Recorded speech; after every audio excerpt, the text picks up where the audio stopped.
नमस्कार, लोकराज्य न्यूज 24 मध्ये आपल्या सगळ्यांचं स्वागत। चतुर्शृंगी पोलीस ठाण्याच्या हद्दीत फसवणूक केल्याची घटना समोर आली आहे। येथे वयोवृद्ध पतीची काळजी घेण्यासाठी ठेवलेल्या 2 केअर टेकर्सनी घरातील चेक चोरून त्यावर बनावट सह्या करून तसेच एटीएम कार्डच्या माध्यमातून पैसे काढून तब्बल 35,51,000 रुपयांची फसवणूक केल्याची घटना समोर आली। या प्रकरणी चतुर्शृंगी पोलीस ठाण्यात गुन्हा दाखल करण्यात आला आहे। आकाश ज्ञानेश लिमकर राहणार वारजे माळवाडी आणि आदित्य संजय मोरे पाषाण अशी गुन्हा दाखल झालेल्या आरोपींची नावे आहेत। याबाबत गिरिजा बालाचंद्रन वय 71 वर्ष राहणार पाषाण यांनी चतुर्शृंगी पोलीस ठाण्यात तक्रार दिली। या प्रकरणी अद्यापही आरोपींना अटक करण्यात आलेली नाही।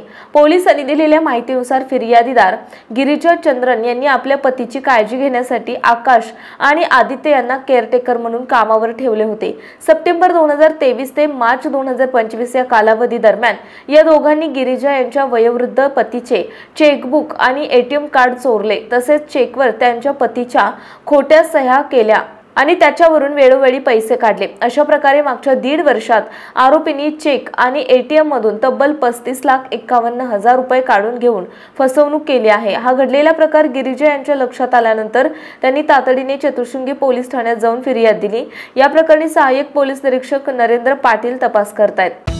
महाराष्ट्रातील महत्त्वाच्या आणि ताज्या बातम्या पाहण्यासाठी आजच आमच्या लोकराज्य न्यूज 24 न्यूज चॅनलला YouTube वर सबस्क्राइब करा आणि बेल आयकॉन प्रेस करा।